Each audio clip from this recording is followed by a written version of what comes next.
Hey everybody, it's Jason Blaha here, and I've had a few people ask me, hey, is there anything I can do to naturally boost my test levels? I really want advice on this. So I'm going to go ahead and talk about that. So let me put on my +5 hat of weaponsmithing, work on skilling up my crafting a little bit, and let's go into this. Alright, the reality of this is this has been overhyped as something that you can greatly manipulate and make a big difference as far as things go. The reason this seems to get covered a lot in the community though is because people are obsessed with testosterone in the sense that they think that because we have studies that when we give people 4 times the amount that an 18-year-old produces normally, a healthy 18-year-old, that they gain a lot of muscle without working out. People see what people get from using drugs and everything else, but people need to understand the amounts that people are using and the levels they're boosting their testosterone to exogenously isn't anywhere near what you're going to be able to do as far as lifestyle or anything else that you can do to boost your levels. You're only going to get little small fluctuations, and a lot of those are going to be more profound if you've caused your own testosterone to drop. And by cause, I don't mean suppressing it with exogenous drugs. I mean a crappy lifestyle that's caused you to lower your testosterone. But if you're able to boost it back up, you're only going to boost it back up into the normal levels. You're not going to boost it up enough to where you're going to gain an extra 5 pounds of muscle in a year. Even people with low testosterone still gain muscle. They just gain it a little slower. Like people who have clinically low testosterone, they still gain muscle. They can still lose fat, just not quite as fast as if they're at healthy ranges. And guys who are just really genetically gifted and have really high levels gain muscle a little bit faster. But we're talking about like 10% differences here. But as far as that goes, lifestyle can affect it. The people who have the low testosterones in the community that are always worried about it, it's self-inflicted. Usually it's diet related, dietary deficiency, and body fat related. Now a lot of people will talk about being too lean or being too fat and it lowering testosterone. Yeah, there's actually truth to that. That's one reason I really object to all these young guys trying to get really ripped. Who aren't using exogenous hormones. It's fucking stupid. They're going to crash their own testosterone levels. Their testosterone levels are going to go down other than a few genetically gifted people. But let's get into that. Alright, people say, well, if you get really fat, your testosterone goes down. That's true. That's true, but it's not as much as people think. It is there, but the process through which that happens is, people need to understand, eating food and bulking will raise your testosterone a little bit. I'm not going to get into all the details why, but it will raise it. All right, overeating raises testosterone. And then people are like, well, why would it go down a little bit in some fat guys? Because aromatase activity in the body seems to be very prolific inside of adipose tissue and fat tissue. Aromatase is an enzyme that converts testosterone into estrogen. Really fat people produce a little more estrogen. Where do they get it from? They convert some of their testosterone, but it's not like their body's going to convert half of their testosterone. All right, people need to understand that. It's not going to convert like half of their testosterone. Furthermore, even though people tend to associate testosterone with men and estrogen for women, men and women both have both. Men and women need both for health, and they need both for sex drive. Meaning, if anyone's estrogen goes too low, whether it's a man or a woman, their sex drive goes down. If it goes too high for men, it can lower sex drive. If either men or women lose testosterone, their sex drive can go down. So what ends up happening, people need to understand estrogen isn't completely bad. High estrogen levels are bad for men. But they're only bad in the sense of they can make you hold more water, they can give you gynecomastia, there's other problems like that. It doesn't hurt muscle gains. Estrogen is actually mildly anabolic, and at least healthy amounts of estrogen amplify the anabolic signal of testosterone. So, obese men lose a little bit of their testosterone, and it's only a little, guys. It's maybe 5 to 10% at the most is getting converted over into estrogen. So their estrogen will be a little higher, their testosterone a little lower. But you're not going to have clinically low testosterone as a direct result of obesity. All right, that's not going to be the cause. You can become more obese from low testosterone for a number of reasons due to appetite, insulin sensitivity, all of that.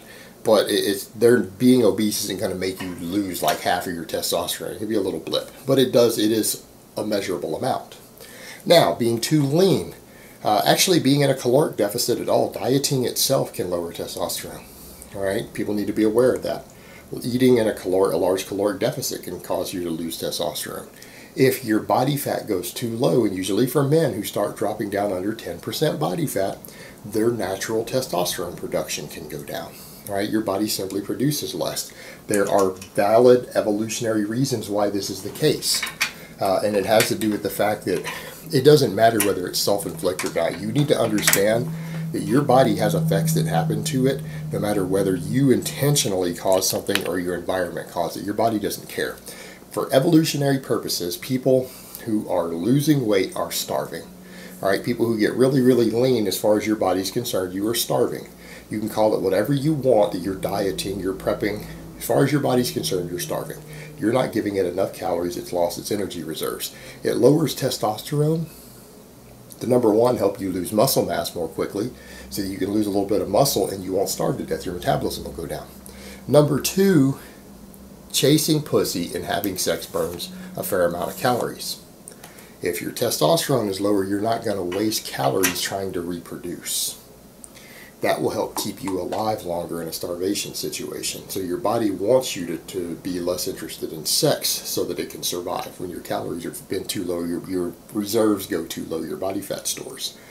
So guys need to understand that. The ultra lean thing isn't sexy. In fact, you're going to notice that most women don't find it attractive because, again, it's associated with starvation to be ultra ripped. And they inherently know that. They instinctively know that. And they also know instinctively, biologically, that that's associated with low testosterone levels as you're starving. All right, so that's factors there. The other thing, lifting weights can boost testosterone a little bit. Being healthy, exercising can boost testosterone a little bit. That's absolutely true. Doing excessive amount of training to the point where you're overreaching or excessive amounts of endurance work can lower testosterone. Now, is this stuff enough of a difference to make a difference? Maybe. It could change your mood. It could change the way you feel. These things are probably not going to significantly affect muscle gain. In fact, that we know that the testosterone increase from training, that there's been no correlation found between it and muscle growth in meta-analysis. All right? It's not that big of a deal. It might make you feel a little better, though. And, hey, that's a good thing.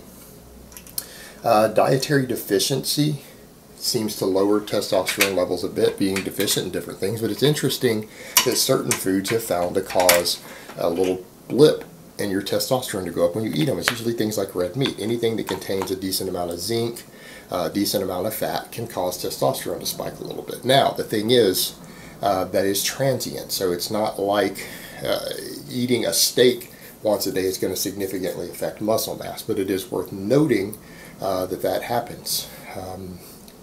As far as that goes, so in other words, just a nice balanced diet is usually your best way to avoid low testosterone and to keep your levels good. It doesn't mean you need to supplement. People always say, well, shouldn't I take this supplement? No.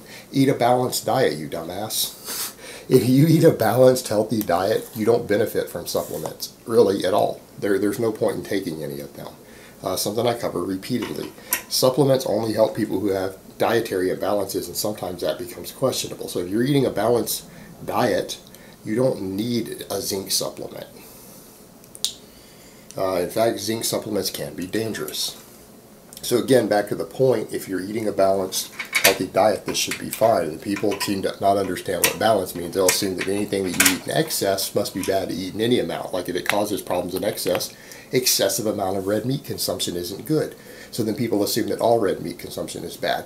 But the same people who completely avoid red meat are the same ones who seem to benefit sometimes from a zinc supplement or a creatine supplement. Why? Because they're not on a balanced diet. Humans have been eating red meat forever. The difference is that we don't follow ketogenic style diets. Humans have not historically had access to 3,000 calories of red meat every day, 7 days a week. That's excess. But eating a little red meat every day, if lean red meat, there can be performance benefits to you. Again, it's all about a balanced diet. Balance means nothing in excess. And varied food sources. So you have those factors, and we have psychological factors. People always ask about, hey, what about no fat? No fat doesn't increase testosterone. In fact, completely avoiding sex or ejaculation will eventually lower your testosterone levels.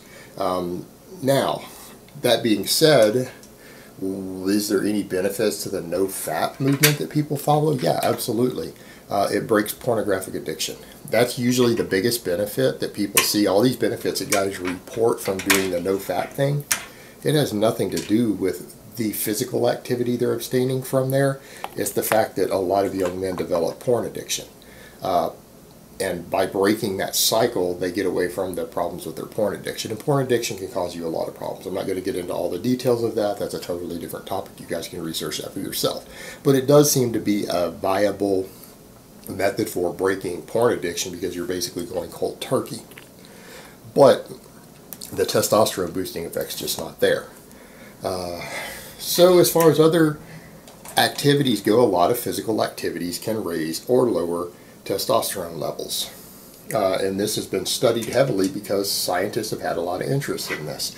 Anything that men perceive as aggressive or violent or dominating will boost your testosterone levels. Meaning anything that you recognize as a weapon, like right here, AR-15, touching a weapon, picking up and holding a weapon has shown to spike testosterone levels in men. And it can be a pretty significant spike, so like 20 or 30% increase. Boop, their testosterone goes up when they grab that weapon, if it's something they perceive as a weapon. All right, and that's an interesting thing. Because again, aggression. They pick up a weapon. If they need to be ready to use it, there's evolutionary reasons for that involve survival, that men who are possessing a weapon might need to be more aggressive. Now, this is the interesting stuff. We have these things, and these things don't always happen to women. Yet people want to claim there's no difference between the male and female brain at all, or that we're not wired differently, but the reality is our hormones should respond differently to different phenomena. When men touch a weapon, their testosterone levels go up. Conversely, when men touch a baby, if you pick up and you make physical contact with a baby, your testosterone goes down until you break contact with that baby. Why? Necessary for survival of the species. Men who have lower testosterone levels are less likely to be aggressive at that moment. Your oxytocin goes up when you make physical contact with a baby, more so than when you contact an adult. Oxytocin is a love hormone, it's a pleasure hormone. So by touching a baby, you get a mild opiate type effect in your brain, calms you down, natural painkiller, and your testosterone levels go down. You're less likely to hurt the baby. There are evolutionary benefits to that, to men not killing babies when they pick them up. The species survives better if that happens. By that same token, men who are holding babies a lot and they're fathers of newborns, their testosterone levels go down. Now people would say, well, you know, they might need that testosterone to protect the baby. Well, that's true, but it might go up when they're in a violent situation. But the fact of the matter is, they're also less likely to be out chasing other women, and they're going to be they're going to be safer around the baby. And it's part of our evolution. This is part of our biology. Men who are around babies a lot, their testosterone goes down. And simply put, that's to keep them from wanting to chase other women. And it's going to make them want to help take care of the baby. Again, necessary for survival of the species. Social situations can affect testosterone fluctuation. Victory, domination, all of that boosts testosterone. What do I mean? You play any sport or something competitive with another man. You play a game of checkers, they've noted the man who wins, his testosterone goes up, and the man who loses, his testosterone goes down. So winning and losing affect testosterone. And it doesn't have to be in your direct competition. It's been noted that during elections, that the candidate that you followed and wanted to win, if they win an election, your testosterone goes up. So during this last election, all the men who supported Trump, their testosterone went up. All the men who supported Hillary, their testosterone went down. All right, and we don't know how long it lasts, but it seems to last at least a few days. And they notice it's about a 25% boost. When your sports team wins, that you're rooting for, cheering for, that you're a fan of, your testosterone goes up. When they lose, it goes down. So, I mean, in theory, if you wanted to ensure high testosterone levels, never root for the underdog. Always root for the winner. The winning side has more testosterone. Now, there's evolutionary reasons for this, and again, too much to get into. There's theories as to why this is. As far as the need for domination versus men cowering back and retreating in certain tribal situations, of realizing that being aggressive at that point when they're losing or they've lost could jeopardize their survival. So that could be one of the reasons why the levels go down when they lose. So again, men in many situations, historically, tribal life, everything, are more likely to retreat when their side is losing. And those who win get a boost in testosterone, which then makes them more prolific. They want to reproduce everything else.